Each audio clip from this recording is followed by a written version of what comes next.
Welcome back to HPL. We're at the PvP Live Studios here in Frisco, Texas, and we are going into Game 5 between Super JJ and Era here, and ooh, it's been a good one. Yeah, if you guys want to get out there on Twitter and use that hashtag HPL, let everyone know what you just thought of that strategy we just saw. We saw Era come through with a Leroy Jenkins to deal that final points of damage that he needed. Got it off an unstable portal of all things, too. It's just so fitting for the way that Era's been playing so far. But guys, get hyped. Game 5 is getting underway right now. Is Era going to continue to play these crazy strategies, or is he going to go with something a little bit more conventional and try to get the job done? It's anyone's guess. Super JJ versus Era. Game 5 is getting underway.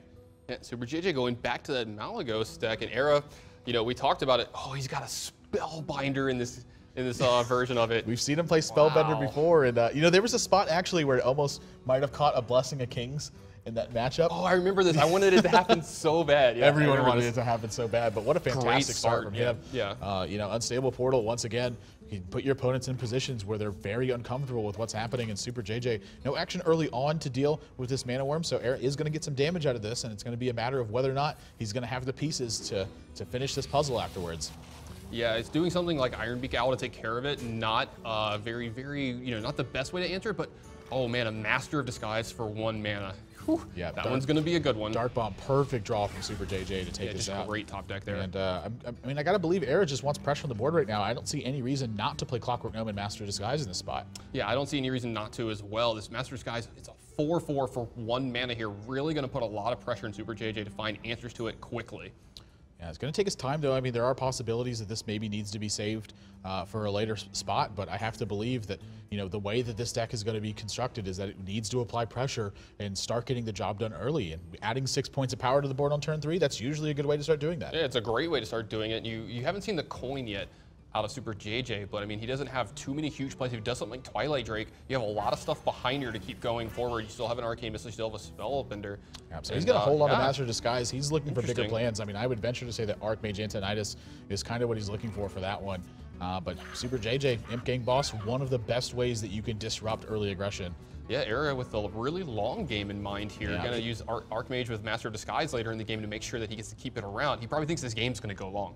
Yeah, so he also could play the Master of Disguise here too, you know, attack for 2 with his Clockwork Gnome and then keep it hidden, and then also put a 4/4 on board here and then protect his Master of Disguise with a Spellbinder. I don't necessarily think there's anything wrong with this line of play. This is a great line of play, actually. Yeah, I like this one now. Looking forward to his turns. Does get a little bit less damage out of this Master of Disguise, but does also protect his Clockwork Gnome, so maybe he gets to make up that damage pretty easily. Super JJ, he thinks that that's a mirror entity right now.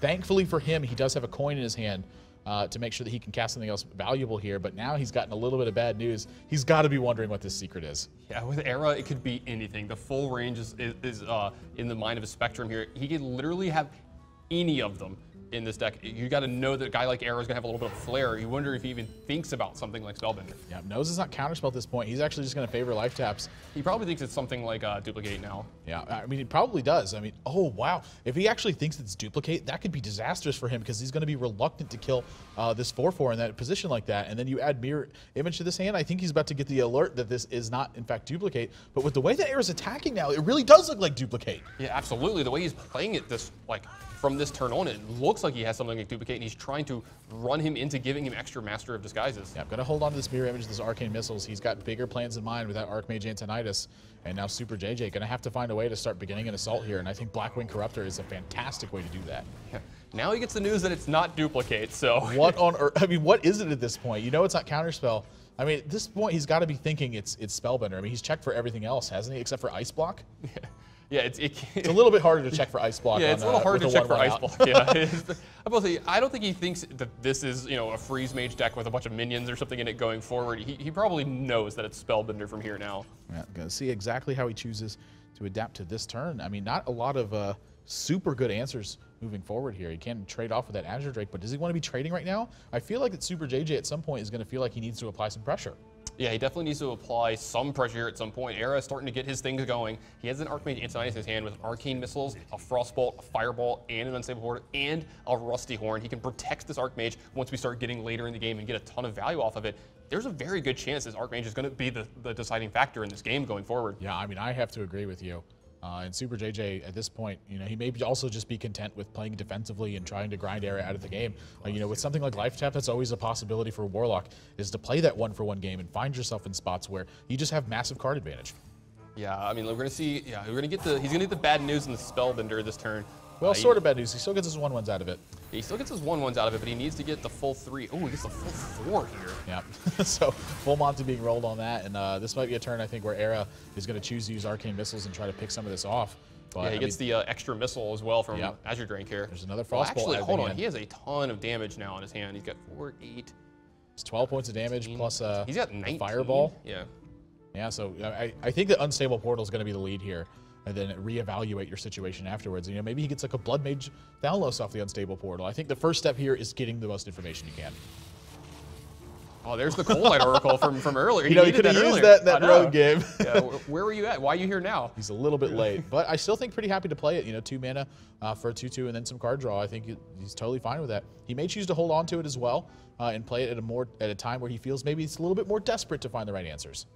Yeah, you know, he could always hold on to it to a turn where he gets the full value out of it, like he has all of his mana going into that turn. But getting another minion on board right now is also pretty big for him if he wants to. He can get something like Mad Scientist to play and put a Rusty Horn on it, but you're going to see him actually use his Arcane Missile here, trying to protect this Azure Drake as much as possible. Yeah, so 4 rolls.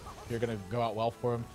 Mad Scientist is going to be added to board, and I got to believe this is going to go straight to the dome. Yup, he's got a lot of damage, and he can start pushing forward here. Super JJ's hand's chocked full of options at this point, but which ones are the best ones? Yeah, like how do you make a good Hellfire here this turn? Do you use Abusive Sergeant to push one of your imps through this mirror image and then attack his Azure Drake and Hellfire? And then from there, how do you start to, you know, you got to worry about Era's hand. He's got a lot of cards up in his hand. If he has Fireballs and stuff like that, you're going to be out of this game very soon. So, you know, maybe you can use something like, you know, this Anti-Killbot plus an Ironbeak Owl this turn to really start, you know, pushing and taking care of this board. Maybe Anti-Killbot plus Dark Bomb. Leaving this Azure Drake on the board, you've got to be pretty scared of that. Yeah, I has to be worried. I mean, that's always a scary proposition to leave that out. You know, we see people react to Azure Drake kind of in a similar fashion they react to Emperor Thaurissan. They usually want to kill it because, you know, not only do you leave behind a 4/4 body, but yeah, it's got pseudo taunt. Not only does it have the 4/4 body left behind, but it's got the spell damage, and spell damage is always something that can be utilized, you know, when you're kind of taking into account your opponent's range. This is such a difficult turn for Super JJ,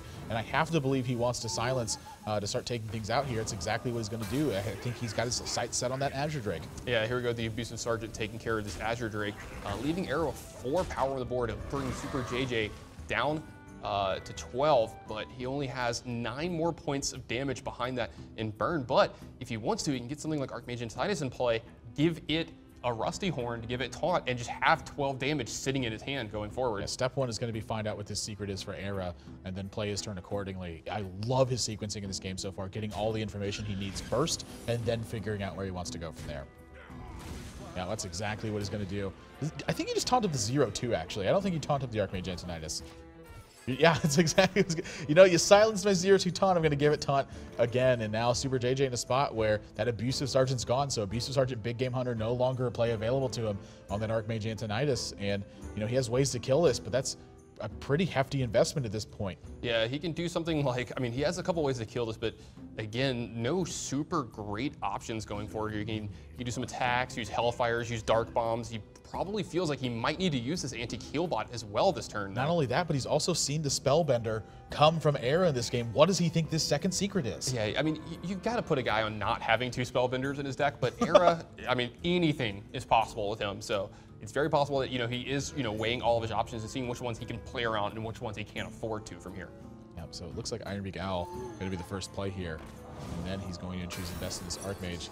It is a mirror entity, so I think it's a big sigh of relief for Super JJ at this point. Is going to be able to cleanly answer this Archmage Antonidas, but does Era have enough pressure behind this? It looks to me like he's 1 mana off of being able to kill him. But something like Sorcerer's Apprentice in the game right here. That would be 15. That would have been 17 points of damage with the Sorcerer's Apprentice.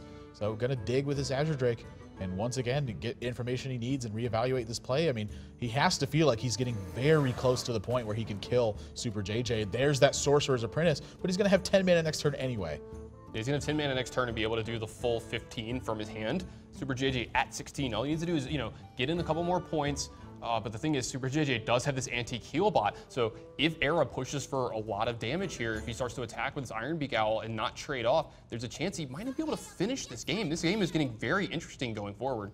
Yeah, going to be Sorcerer's Apprentice, and I got to believe it's going to be a Mirror Entity as well. Yep, it's probably out of secrets for this Mad Scientist. It's got to go to the dome here, too. He needs every single point of damage he can get.